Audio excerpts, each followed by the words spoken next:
Eu já acompanhei muitos casais nos meus atendimentos individuais e com certeza absoluta existe um erro que é o mais comum na vida de casal e que eu quero realmente compartilhar com vocês. E por mais que eu acredito que o vídeo não vai ser longo, na verdade se o vídeo for longo o editor vai acabar me zoando, mas eu acho que não vai ser longo. Eu quero compartilhar com vocês uma reflexão que eu considero ser muito valiosa. E por que eu considero que ela é muito valiosa? Porque eu sou Matheus Souto, professor de filosofia moral, e neste canal nós tratamos de moral como uma ciência prática que serve para distinguir as decisões da sua vida, para que você possa viver bem. Aqui a moral não é tratada como sentimento, indignação, mas sim como método, argumentação e conceitos. Qual é esse erro tão comum? É o erro de não compreender que o casamento é feito de duas pessoas diferentes. E eu sei que isso aqui parece muito óbvio, mas não é tão óbvio quanto você está imaginando. Em todas as áreas da nossa vida, nós somos, de alguma maneira a gente acaba sempre ganhando. A nossa vontade acaba sempre se impondo. Vou dar um exemplo muito simples. Se você, por exemplo, está num trabalho e você não gosta dele, você tem como simplesmente chegar e falar assim, eu não quero esse trabalho,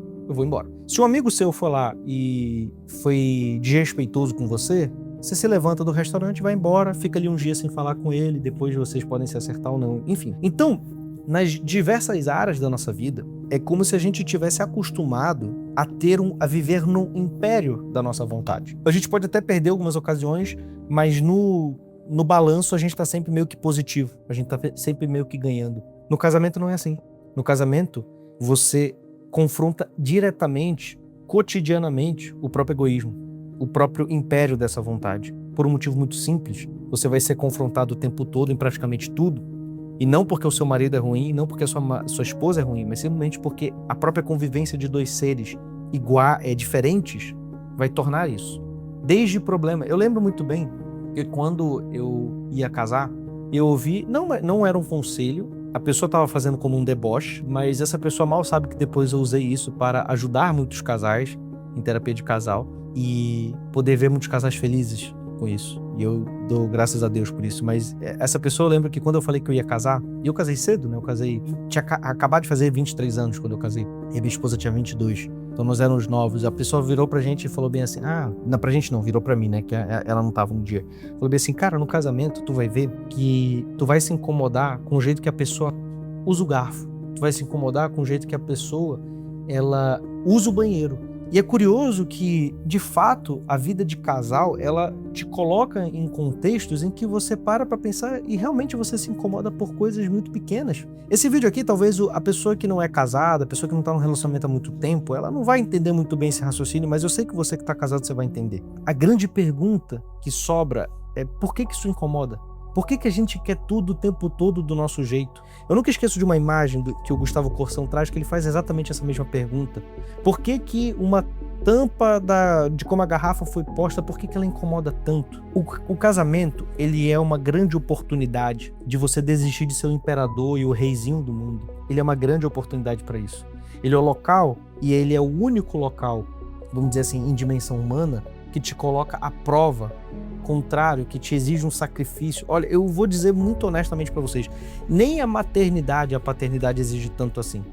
Porque no limite, chega uma hora que o teu filho ele vira outra pessoa e tu já cumpri a missão contigo. O casamento, ele não para aí.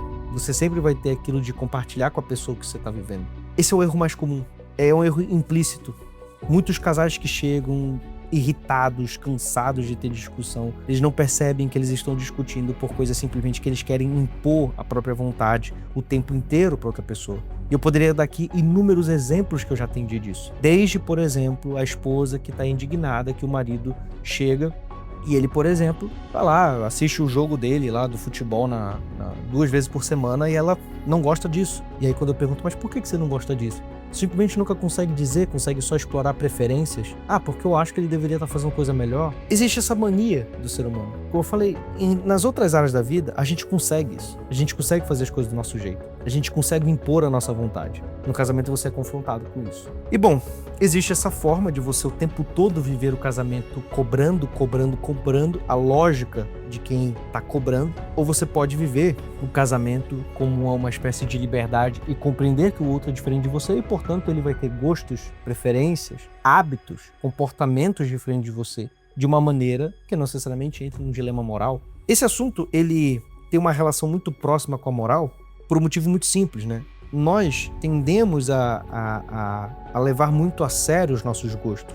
Então, se a gente gosta de ovo com mais ou menos sal, a gente tende a achar, a gente tem uma sensação de erro quando o outro coloca sal. Não é assim no dia a dia? Então, isso é claramente uma perversão da ideia de moral. E existe uma forma do casal encarar isso, que é simplesmente ele colocando um crivo analítico. E é por isso que eu digo sempre, né, e eu vou repetir essa ideia várias vezes aqui ao longo do nosso canal, que estudar moral é libertador. Você aprende que existe um terreno na vida de outra pessoa que não necessariamente você deve ficar cobrando o tempo inteiro e que tá tranquilo a pessoa ser daquela forma. Como eu disse, isso aqui, esse vídeo, ele não é um vídeo que a maior parte das pessoas vai entender, principalmente pessoas que não estão em um relacionamento longo, mas aquelas pessoas que estão em um relacionamento longo, tenho certeza que isso aqui vai contribuir de alguma forma. Você pode viver essa vivência do dia a dia parando de cobrar. Você pode fazer essa análise, ter essa coragem e viver o relacionamento da maneira como ele realmente deve ser vivido, que é o espaço em que o outro é uma oportunidade de melhoria nossa e nós somos testemunhas da melhoria da outra pessoa, não um local de ficar o tempo todo cobrando e querer que o outro se curve à nossa vontade.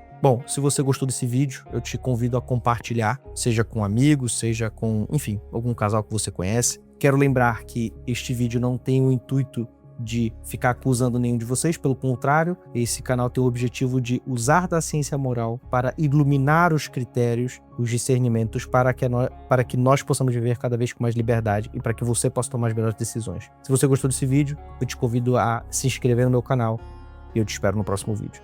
Tchau!